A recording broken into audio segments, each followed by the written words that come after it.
C'est très bizarre ce qui se passe autour de Fermín López, annoncé sur le départ d'un côté, ou encore, selon ses proches, il devrait rester à Barcelone. On parle là des montants qui pourraient avoisiner les 90 millions, 100 millions, pardon, non mais 100 millions, mais... oh, 100 millions. Mais on sort de la Hesse, les gars. On va vivre bien la saison prochaine au mercato. Non, on va en parler durant cette vidéo actualité plus sérieusement. On parlera de ça. On parlera aussi évidemment du tirage au sort de la Ligue des Champions qui a eu lieu il y a à peine quelques heures. J'ai fait le plus vite possible pour donner mon avis à ce sujet. Les Blaugrana, je vous demande juste le petit like, le petit abonnement et on se plonge dans cette vidéo actualité. On reprend un dossier que je vous ai cité hier. Eta Eyong, jeune joueur de Villarreal qui jouait auparavant avec l'équipe B, devrait quitter Villarreal pour aller à Barcelone, mais ça passera par un prêt. La piste se concrétise. Marca nous rapporte que le FC Barcelone serait sur le point de payer sa clause de résiliation de l'attaquant camerounais Eta Eyong du Villarreal pour le prêter au Real Betis qui avait déjà sonné comme une équipe intéressée. Nous parlons là d'une clause libératoire annoncée à 5 millions mais qui pourrait passer à 30 millions tout de même. C'est Fabrizio Romano qui déclare ça. Le Barça continue de parler en interne de la possibilité de signer Eta Eyong. Sa clause passera de 5 millions à environ 30 millions à partir de septembre.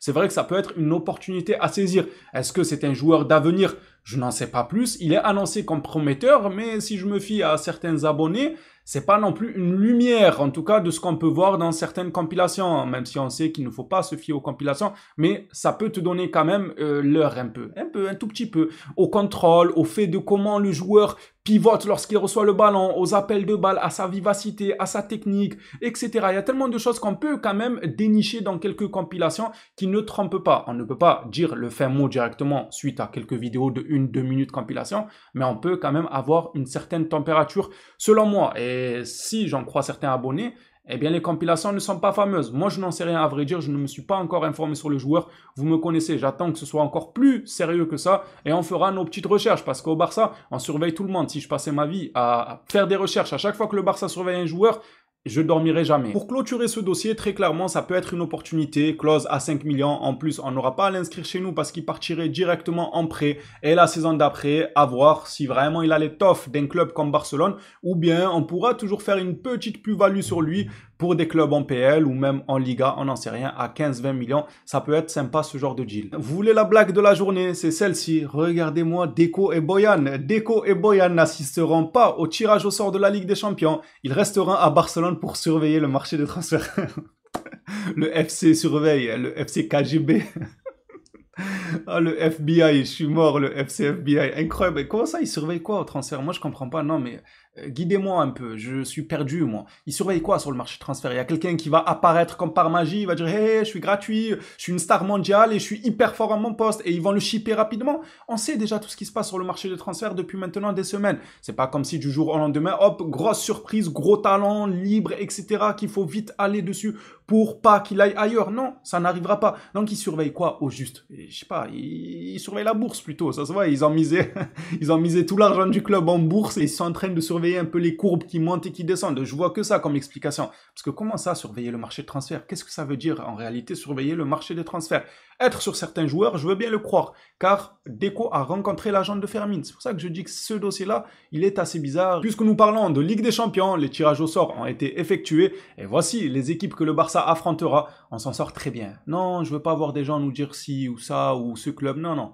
Franchement, on s'en sort très très bien. Certes, il y a des matchs compliqués. Chelsea, ça va pas être facile. Le PSG, ça ne va pas être facile. Mais moi, je les voulais quand même, ces affiches-là, parce que il va falloir se tester directement d'entrée de jeu et ne pas attendre d'arriver en quart de finale pour tirer une bonne équipe ou quoi. Là, au moins, on aura des affiches du niveau de la Ligue des Champions et on pourra un peu commencer à mesurer qu'est-ce qui va et qu'est-ce qui ne va pas selon les résultats. On a aussi un déplacement à Newcastle qui ne va pas être facile, mais je ne veux pas m'alarmer non plus sur notre tirage. Pour moi, ça va le faire. Il y a aussi, comment il s'appelle, Rooney qui fait son retour à Copenhague, enfin, si on arrive à l'inscrire, parce qu'à tous les coups on n'arrivera pas à l'inscrire, il fera aucun retour. Évidemment que je rigole, il sera inscrit, même si ça peine à voir le jour, mais ça arrivera, ne vous en faites pas. Et vous les Blaugrana, qu'en pensez-vous de ce tirage pour le FC Barcelone? Moi je suis content, la vérité ça va. Quelques belles affiches, quelques matchs où ça peut être chaud comme Newcastle à l'extérieur ou encore Francfort, à pas oublier Francfort, ça peut être à charge de revanche. Il y a des affiches assez intéressantes et d'autres où tu peux un peu plus te reposer tout en ne sous-estimant pas l'adversaire car ça reste du football, c'est 11 hommes contre 11 hommes, on n'est pas à l'abri de surprises même dans des matchs compensé facile. Hâte de lire vos avis à vous concernant les rencontres du Barça en Ligue des Champions. Ouvrant le dossier farfelu de ces derniers jours de mercato, Fermin, le Barça exige pas moins de 90 millions selon FF Polo. Si l'information est vraie, mais bravo, j'applaudis déjà pour l'intention de mettre un prix fort. Parce qu'on a perdu ça ces derniers temps, on vend très mal et à chaque fois, nos joueurs, quand les gens viennent les chercher, c'est pour 30, 40 millions et encore, j'abuse. Même ça, j'abuse. C'est pour 15, 20 millions et encore, non, je rigole. 15, 20 millions, des joueurs à 5 millions, 10 millions, on brade tout le temps nos joueurs. On est une braderie en fait, le FC braderie. Le FC vide-grenier. Dans nos joueurs, il y a tout le monde qui vient faire un vide-grenier, voilà, ça recycle des joueurs.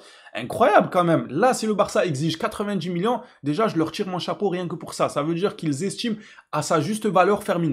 Même si ça peut paraître cher, mais c'est ce que vaut ce genre de joueur avec un tel potentiel qui a déjà confirmé son niveau dans un club comme Barcelone où on fait une saison qui est incroyable. Et il a été grand artisan de cette saison-là. Il n'a pas été tout le temps sur le banc, il a marqué des buts importants dans toutes les compétitions confondues. Donc oui, ce n'est pas choquant en 90 millions avec le football moderne. Merci de fixer ce genre de prix. Mais c'est très bizarre parce que son clan nous dit qu'il va rester et d'autres nous disent pas forcément. José Alvarez, lui, nous rapporte que Newcastle et Tottenham sont sur Fermin. Newcastle est prêt à proposer 100 millions. Wow, les sommes qui font tourner les têtes. Vous le lâchez ou pas? Non, parce que j'ai vu ces derniers jours-là, on était à peu près tous d'accord pour dire non, faut le garder, mais 100 millions les gars. Oh, il y a de quoi réfléchir, vous n'allez pas me dire que non, on le garde 100%. 100 millions, quand tu sais que tu as pas mal de joueurs à son poste, quand tu sais que tu as le petit Draw aussi de la Masia qui a montré de belles choses, qui est en train de pousser derrière, des offres comme ça ne se représentent pas tous les 4 matins. Je sais pas trop quel est votre avis là-dessus, mais moi, comme d'habitude, la classique, je l'aide à faire ses valises. Je l'aide à plier le linge, faire ses valises, je lui porte même les bagages jusqu'à l'aéroport s'il faut.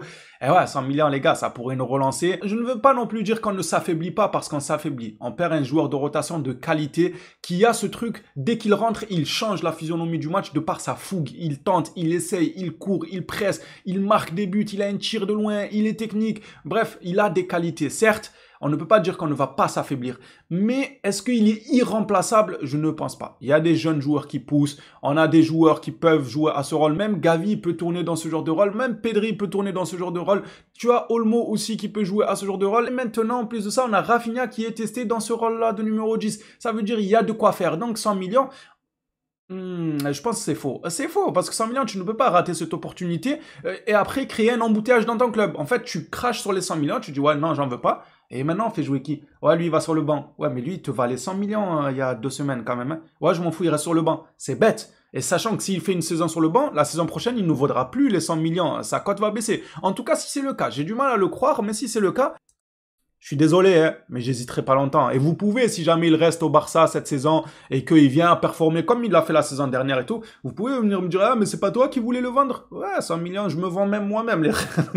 ça sert à rien de venir me rappeler ça dans 6 mois. S'il met une lucarne contre le Real Madrid, je l'applaudirai comme j'applaudis sa dernière saison sans aucun problème. 100 millions, frère, c'est bon. Rafa Just a déclaré que Fermin a un contrat et nous sommes très heureux avec lui. C'est pour ça que je vous dis, c'est un dossier farfelu. Ça va dans tous les sens. Newcastle et je ne sais qui sortent avec des offres de 100 millions, Chelsea qui fait une offre, Deco qui rencontre son agent, ça aussi, je vais vous l'afficher comme ça, vous comprenez à quel point c'est vraiment bizarre ce dossier.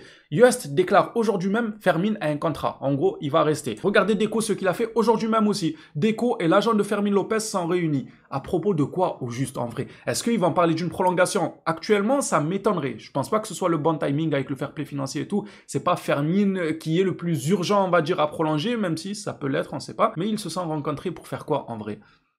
Si ce n'est pour parler de probables offres ou du statut que le joueur aura au cours de la saison. Est-ce que le coach compte sur lui en tant que joueur, voilà, titulaire? Certainement pas. Sur le banc, mais à quelle fréquence? Est-ce qu'il sera soporifique et qu'il rentrera une fois tous les je ne sais combien? Ou est-ce qu'il sera dans la rotation à une fréquence, par exemple, à 20 minutes par match? Bref, ils vont certainement discuter. Je n'ai pas les tenants et les aboutissants. Je trouve ça juste bizarre. Les offres qui tombent de partout. Rafael qui nous dit qu'il va rester, qu'il a un contrat. Et Deco qui rencontre son agent. J'avoue que c'est pas très clair. Et je vous rajoute en plus de ça un communiqué de FF Polo qui nous rapporte que Chelsea aurait effectué une offre de 50 millions plus bonus pour Fermin. Le joueur n'a pas donné son OK. Dembélé, le Barça a refusé et attend 90 millions minimum. Ça se précise pour les 90 ou 100 millions. C'est une somme exorbitante quand même. En vrai, c'est difficile de dire non. Quand tu vois le vivier de talent qu'on a à ce poste-là, et aussi vis-à-vis de ça, le problème économique qu'a le Barça depuis un moment, c'est dur de refuser ce genre d'offre. Après, j'ai hâte quand même de voir vos avis à vous. Peut-être il y en a certains qui me disent non, on le garde même pour 1 milliard. Oui, il y en a, ils abusent toujours. Donc, même si on leur dit 1 milliard, Firmino, il reste à Barcelone. C'est le sentiment, ça. C'est vrai que le Barça a une fan base et c'est pas forcément une critique. Moi, j'en fais partie. On est beaucoup sentimental, les frères. Je vous jure, c'est réel. On réfléchit beaucoup avec les sentiments parce qu'on a ce club. C'est plus qu'un club, Barcelone. On est une famille. Du coup, pour nous, quelqu'un qui vient de la Masia, qui apporte et tout, il n'y a pas forcément d'intérêt à le vendre. Gardons-le, même si on le fait pas jouer et tout. Mais si on devait prendre du recul et être le plus objectif possible, business is business. Tu as un vivier de talent au poste de 10. Tu as des jeunes joueurs qui sont en train de pousser à ce poste-là. On te propose 100 millions alors que tu as des problèmes financiers. Ça serait limite une erreur professionnelle de refuser ce genre d'offre.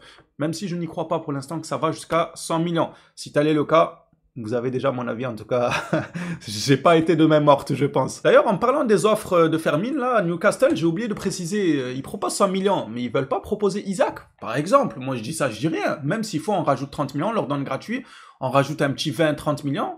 Ça serait Bueno comme deal, non les gars, ou je plane? Pour terminer cette vidéo actualité, parlant de la Ligue des Champions et du fameux match à l'extérieur, le Barça devrait être autorisé à jouer le premier match de la phase de championnat de Ligue des Champions 25-26 à l'extérieur. L'UEFA n'autorise généralement aucun mouvement dans son calendrier de match, mais cela pourrait être autorisé compte tenu des circonstances exceptionnelles liées aux problèmes persistants du Barça lors de son retour au Camp Nou. Bon, cette information, elle me casse un peu la tête, à vrai dire. Non, je vais être honnête les gars. C'est une vidéo où je ne vais pas avec le dos de la cuillère. Elle me gonfle cette information. Ça fait 6 jours qu'on nous dit la même chose. Il devrait jouer l'extérieur. C'est bon, on a compris. On peut l'officialiser parce qu'à l'heure actuelle, c'est toujours pas officiel de ce que j'ai vu. On peut l'officialiser et on passe à autre chose. En tout cas, si tel est le cas, le premier match pourrait être celui contre Chelsea, grosse affiche directement pour l'ouverture de la Ligue des Champions. C'est incroyable. L'ouverture du Barça, en tout cas, je ne sais pas quel club va commencer en premier. Aucune idée à l'heure actuelle. Mais pour Barcelone, ça serait quand même une barre assez élevée, quoique c'est Chelsea. C'est pas parce qu'ils ont battu Paris il y a quelques semaines ou bien qu'ils ont un effectif de 50 joueurs qu'ils vont forcément nous faire flipper. Moi, je flippe pas de Chelsea. Mais ça reste quand même une belle affiche footballistique pour être honnête. Les phénomènes, ça sera tout pour cette vidéo actualité. Hâte de lire vos retours dans l'espace commentaire. Dites-moi, vous, de votre côté, ce que vous pensez un peu de l'actu, que ce soit sur Fermin et le dossier farfelu, ou encore le tirage au sort de la Ligue des Champions. Hâte d'avoir vos avis, on s'attrape à la prochaine sur le Barça. D'ici là, prenez soin de vous les Blaugrana.